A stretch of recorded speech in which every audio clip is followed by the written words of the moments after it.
Chapter 1. The First Knock. The storm battered the little house at the end of Weeping Willow Lane. Inside, Nora sat alone, curled up in a worn armchair, cradling a mug of tea. The power had gone out hours ago, leaving only the flicker of a dying fire. She had never liked storms. At first, the sound was swallowed by the wind, a soft knock at the front door. 3 beats, careful, deliberate. Nora froze. No one should be visiting. Not at this hour, not in this weather. She crept to the window, peered through the rain-streaked glass. Nobody. Another knock, louder this time. She opened the door slowly, her heart hammering against her ribs. Nothing. Just darkness and rain. No footprints. No movement. Only a single white envelope resting on the welcome mat, soaked but still whole. Inside it, written in trembling handwriting, "Do not open the door after the 3rd knock." Nora shut the door quickly, bolting it, and dragging a chair against it for good measure. The letter trembled in her hand. Was this a prank? A warning? Lightning illuminated the room in brief, violent flashes. The fire had almost gone out now, leaving long shadows in its place. Knock, knock, knock, the 2nd knock. This time it came from the back door. She gasped, spinning around. That door was locked too, wasn't it?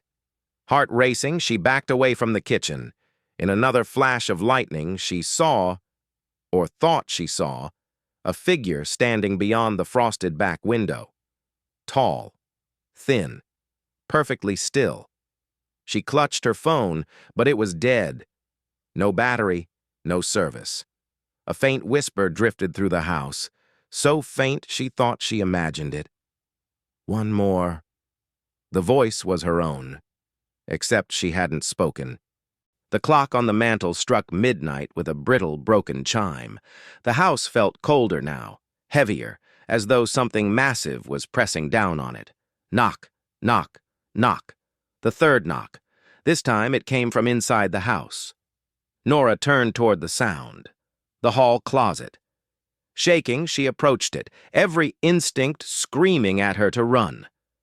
The door to the closet bulged slightly, as if something inside was pressing against it. Another envelope had been slipped under the closet door. She stooped to pick it up with trembling fingers. Inside. Too late. Before she could react, the closet door exploded outward. An empty hallway stretched beyond it, but not her hallway. This one was impossible, twisting, endless, painted with thick, wet shadows that moved. A cold hand gripped her wrist from the darkness and yanked her in. Nora stumbled through the endless hallway, walls pulsing like breathing skin. Doors lined either side, each labeled with names she didn't recognize. Some doors were cracked open, leaking out muffled sobs and desperate scratching sounds. Every few steps, she found torn envelopes littering the floor, all warning her, "Don't open the doors. Keep moving.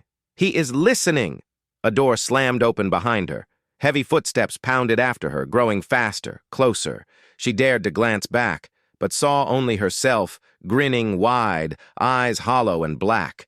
Her double sprinted at her on all fours. Nora ran, heart bursting.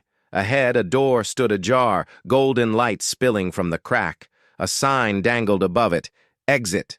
She dove toward it, her double shrieking behind her. But when she crashed through the door, she found herself back in her own living room. The fire was burning warmly again. The storm had passed. The clock on the mantel ticked peacefully. Had it all been a hallucination? A nightmare? She laughed shakily, wiping tears from her face. Maybe she was just tired. Maybe, knock, knock, knock, knock, a 4th knock, at the window this time. She turned slowly. Pressed against the glass was her own face, grinning, eyes black as oil. And behind her reflection stood hundreds of others, crowding into the night, knocking in unison. The door rattled. The windows bowed inward. The walls groaned. The note she had first found fluttered to the ground. A new line had been scrawled on the back. "Once you hear the 4th knock, you belong to us." The lights went out, and Nora, smiling now, opened the door.